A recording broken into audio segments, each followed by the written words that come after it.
ఇది చైనాలోని ఓ హైవే. రాత్రి సమయం కావడంతో వాహనాల రద్దీ లేదు. ఎలాగూ వెహికల్స్ రావట్లేదు కదా అని ఓ పేద రిక్షావాలా హైవే పైకి రిక్షా తొక్కుకుంటూ వచ్చేశాడు. సరిగ్గా అదే సమయంలో ఓ ట్రక్ శరవేగంగా అట్టే దూసుకొచ్చింది. ట్రక్ డ్రైవర్ రిక్షావాలాను గమనించేంత టైం లేదు. బ్రేక్ వేసేలోపే ప్రమాదం జరిగే పరిస్థితి వచ్చింది. సరిగ్గా అదే సమయంలో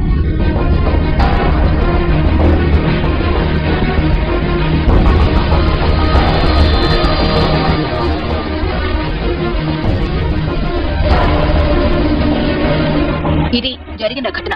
ట్రక్ డ్రైవర్ ఖచ్చితంగా ప్రమాదం జరిగిందని, తాను ఎవరినూ ఉద్దేశానని భావించి గబగబా ట్రక్ దిగి వచ్చాడు. అటు ఇటు అంతా చూశాడు.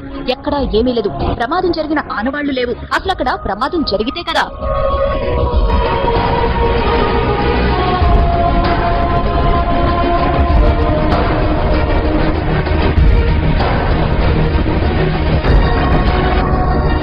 రిక్షావాలను రక్షించిన అదృశ్య శక్తి అతడిని రోడ్డు పక్కన విడిచిపెట్టింది. అతడు ఆరోగ్యంగా ఉన్నాడో లేదో తెలుసుకుంది.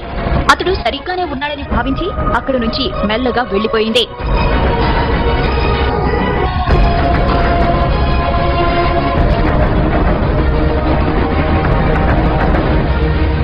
ఇంతకీ ఆమె ఎవరు?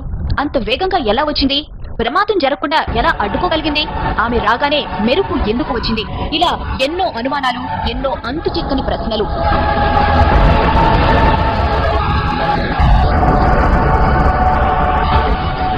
అంత వేగంగా మెరుపులా వచ్చింది కాబట్టి ఆమె ఖచ్చితంగా గ్రహాంతర వాసేనంటున్నారు కొందరు. గ్రహాంతర వాసే అయితే ప్రమాదం జరుగుతుందని ముందే ఎలా ఊహించిందని ప్రశ్నిస్తున్నారు ఇంకొందరు.